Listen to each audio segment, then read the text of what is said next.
Despite being a pretty great long-running manga, I haven't seen the Kingdom fan base riding hype trains all over town as much as the fan base of other series. I haven't really seen them at all, which is a shame, so let me try and convince you why this deserves more attention. This story is very loosely based on the Warring States period in China, and I can't stress enough the loosely part.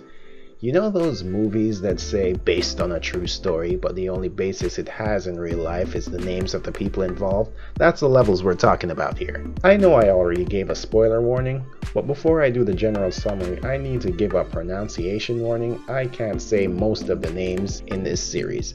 I can say Shin, but I will refer to the other characters by title or their relationship to Shin. We good? Okay, let's go. Our protagonist Shin and his best friend are both orphans who dream of being great generals in the Jin army. And for those who don't know, the Warring States era was a period in China where multiple kingdoms fought for territory, so not much different from anywhere else at any point in time. One day, an official from Jin takes Shin's best friend to the royal palace with no real explanation given as to why, leaving Shin behind. A little later, he returns mortally wounded and tells Shin to go to a specific neighboring village right before dying. Now Shin goes there and finds a guy that looks just like his best friend, a guy who turned out to be the rightful or favored heir to the Jin throne. Turns out that because of the similarities in appearance, Shin's best friend was used as a body double to protect the king from his younger brother's faction who wants to take the throne. So I guess he did his job well. Now it's up to Shin to protect the king, help to officially get him on the throne, and use that as a foot in the door to become the great general he always wanted to be. Now, from that description alone, fans of a certain TV show might notice some similarities, which might or might not be a good thing depending on what you like. More specifically, it depends on how you feel about politics, because there is a lot of that.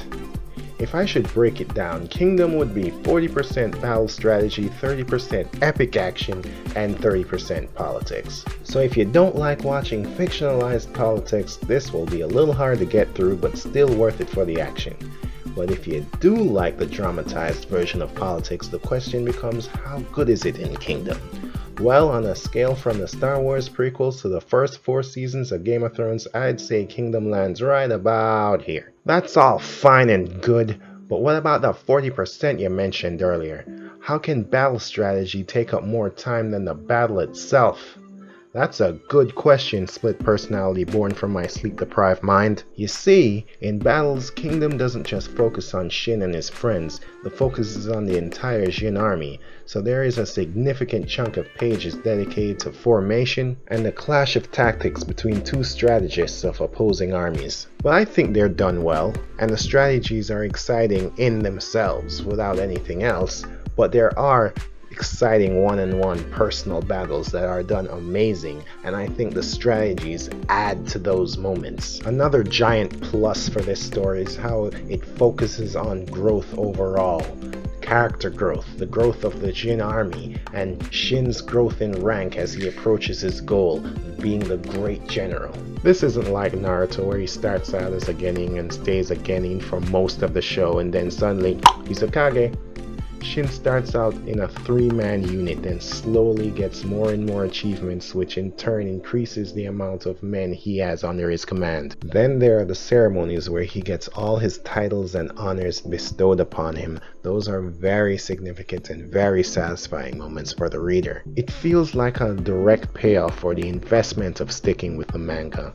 The ceremonies are results of everything that happened at the end of each arc. As for the top 3 most interesting characters, this one was tough, but I'm gonna have to go with Kyokai, Karioten, and Shin, of course. Kyokai was interesting out the gate.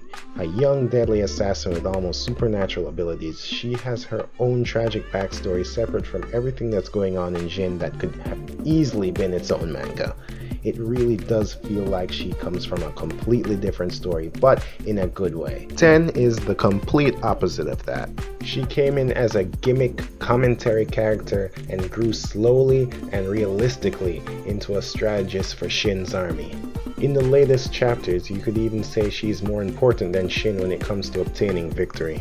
Having her go from just reacting to things happening and cheering to being responsible for hundreds of thousands of lives and having her struggle with that fact is a great direction for the type of character that's usually just left on the sidelines. Shin is one of those hot-headed, simple-minded type characters.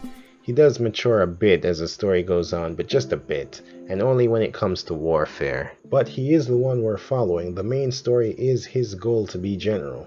Sure, there's a whole other goal of uniting China under Jin's new king, but there's always gonna be war, and Shin's goal is one I can more get behind. Besides, in a different story, the king could be a villain with that same goal. In the end, Kingdom is the art of war perfected.